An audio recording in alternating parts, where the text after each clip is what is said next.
Assalamualaikum warahmatullahi wabarakatuh. Bismillah walhamdulillah wa ba'du. Anak-anak sekalian, Bapak ucapkan terima kasih banyak kepada kalian yang sudah menyetorkan surat Al-Kafirun beserta artinya, dan yang belum menyetorkan surat Al-Kafirun, Bapak harap segera untuk menyetorkan, karena ini menjadi penilaian KI 4 ya. Kemudian bagi kalian ya semuanya, harap dicicil dari sekarang hafalan-hafalannya, baik itu niat atau bacaan atau doa yang terkait wudhu, sholat ya, dan yang terkait dengan tajwid ya, kalian pelajari dari sekarang, karena nanti di akhir ya ujian praktek ya kelas 6 akan diujikan ya kompetensi-kompetensi yang tadi Bapak sebutkan ya, dipersiapkan dari sekarang ya. Jangan pas mau mendekati baru kalian hafalkan. Itu Bapak jamin tidak bisa ya. Karena yang sudah-sudah seperti itu. Ya, tolong di tahun ini kelas 6 sekarang ini tidak seperti yang lalu. Ya, mohon dimengerti. Baik, anak-anak sekalian, pada kali ini kita akan lanjutkan pembelajaran kita ya. Yakni mengenai hari akhir ya, beriman kepada hari akhir. Marilah kita awali dengan membaca basmalah, sholawat, dan doa belajar. Bismillahirrahmanirrahim. Allahumma sholli ala Sayyidina Muhammad wa ala ali Sayyidina Muhammad. Rabbi zidni ilmau warzuqni fahma. Amin ya rabbal alamin. Anak-anak yang Bapak banggakan,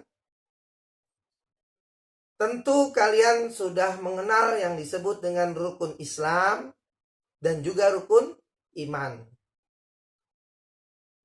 Rukun Islam ada 5 perkara. Rukun iman ada 6 perkara.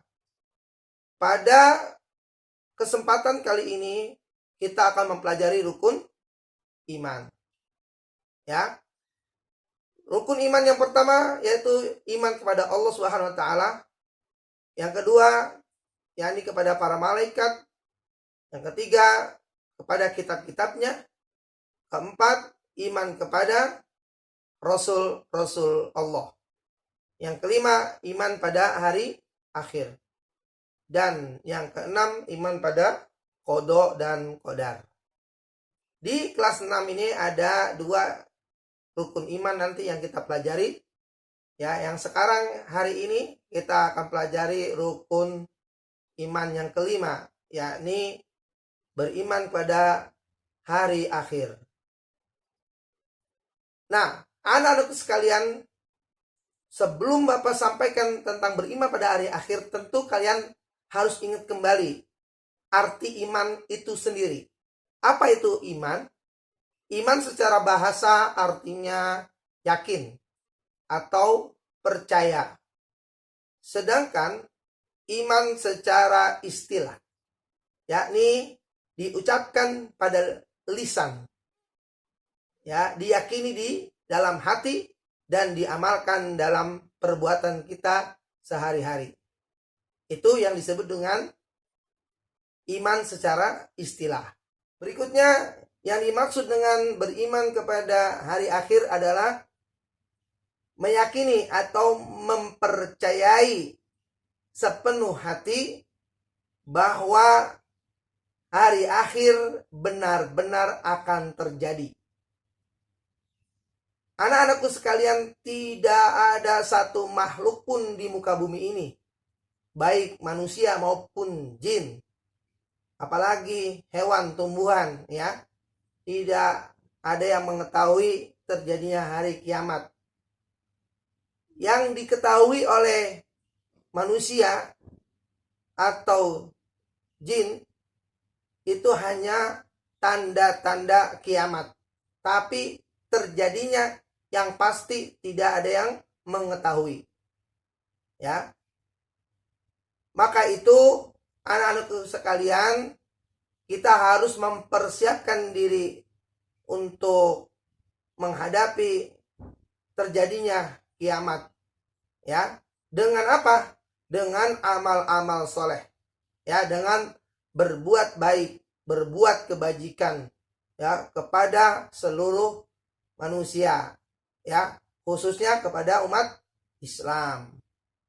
Nah, anak-anak sekalian, bahwa yang disebut hari akhir sering orang menyebutnya dengan hari kiamat. Nah, oleh karenanya kiamat itu terbagi menjadi dua. Ada kiamat sugro, disebutnya kiamat kecil. Ada juga yang disebut dengan kiamat kubro, disebutnya kiamat besar.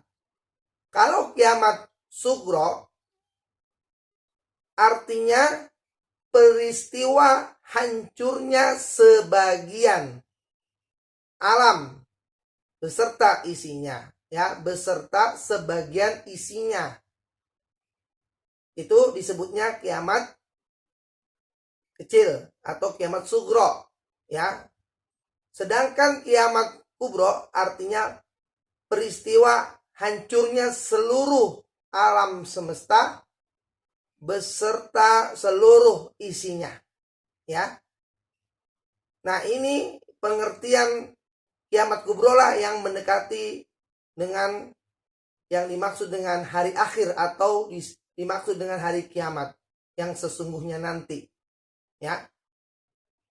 Ketika malaikat Israfil meniupkan sangkakala yang pertama, ya, semua makhluk hidup akan wafat, akan mati, ya.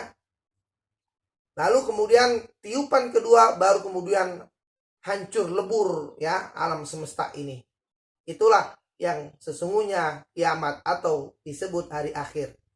Maka hari akhir itu sendiri ada pengertiannya, yaitu hari berakhirnya kehidupan di dunia dan awal kehidupan di akhirat, ya.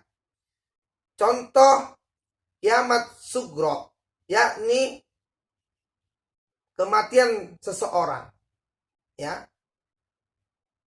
Kematian seseorang itu sudah termasuk disebutnya kiamat sugro, ya. Banyak lagi contoh yang lainnya. Misalnya apa? Gempa, ya, banjir, longsor, gunung meletus, ya. Dan seperti saat ini, yakni wabah corona, ya, 19, ya, yang disebut dengan pandemik. Nah, itu juga termasuk sudah ciri-ciri atau tanda-tanda daripada kiamat kecil. Pelajaran kali ini kita akhiri. Mari kita akhiri dengan baca hamdalah. Alhamdulillahirabbil alamin. Wassalamualaikum warahmatullahi wabarakatuh.